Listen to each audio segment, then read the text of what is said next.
For the people that are executives, they're currently listening to this and say, no, in my company, I am on the senior leadership team. I am an executive.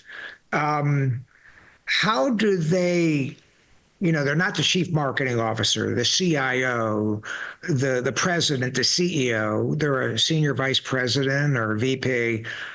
How do they distinguish themselves that allows the senior folks to say, this guy is the heir apparent for the next chief marketing officer. This guy is on the executive team, but this gal has C-level potential. How does an executive show that in the best way without, obviously tubing her peers, at their expense? Yeah, that's a great question. You have to be be good at leadership. You have to be good at playing the game, quite frankly, as well, right? And so, how do you play that game in an ethical way? You can start by reading 48 Laws of Power. That isn't going to teach you necessarily how to do it in an ethical way, but at least it teaches you the game, by Robert Greene. It's a classic. If you haven't read it, you should. It doesn't matter how good a person you are and want to stay. You need to know human nature, and that teaches you a lot. You need to play the functional game, and you need to show you're the expert. And I realize I might sound a little bit contradictory there.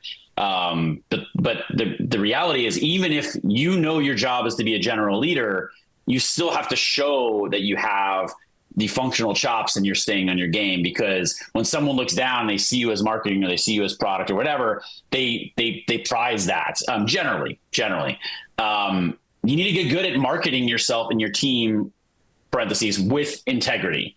And so, how do you stay professional? And really, it comes down to, I think, being seen as a professional.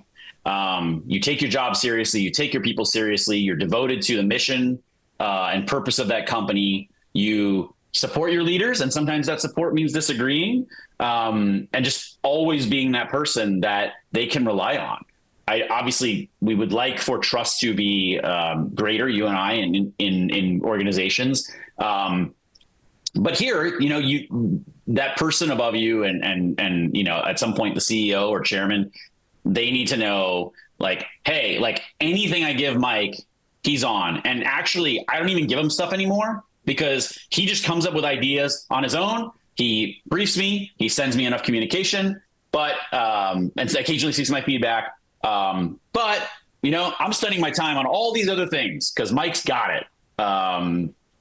That seems like a pretty obvious case then, right? Yeah, I love your answer. I agree with it all, and I want to follow up. I the only thing I would add to that, and I think you'll agree with this. It just wasn't directly asked of you, is I would tell people that are on the executive team, if you're not the chief marketing officer or the CIO or the CEO or whatever, a lot of what's going to determine your upward mobility at the executive level is the power of peer relationships. So because moving up at the executive level, you're already an executive, moving up into one of those big seats means some of your former peers are now going to report to you. And at the moment of truth, the CEO is going to go around to them all and say, no kidding, Andrew, we're getting ready to do this for Mike, and we're going to tuck you underneath him. You're going to report to Mike now. What do you think? And if we haven't had a good relationship, you're going to say, no offense on Mike, if you do that, I'm leaving. I will not report to Mike. Well, if that CEO hears that, I mean, just one of those answers may be enough. But if he hears a couple, three of those people, he's not going to promote Mike. Why would he do that and lose three of his valuable people? Your thoughts? No, yeah, absolutely. That one thing that can be a wake-up call for people, especially out of college or especially out of the military, is the world is not a meritocracy, right? Yeah, you should do things of merit, but the reality is that the people matter, right? And it sounds so obvious, yet so many of us struggle because we act as if it is a meritocracy.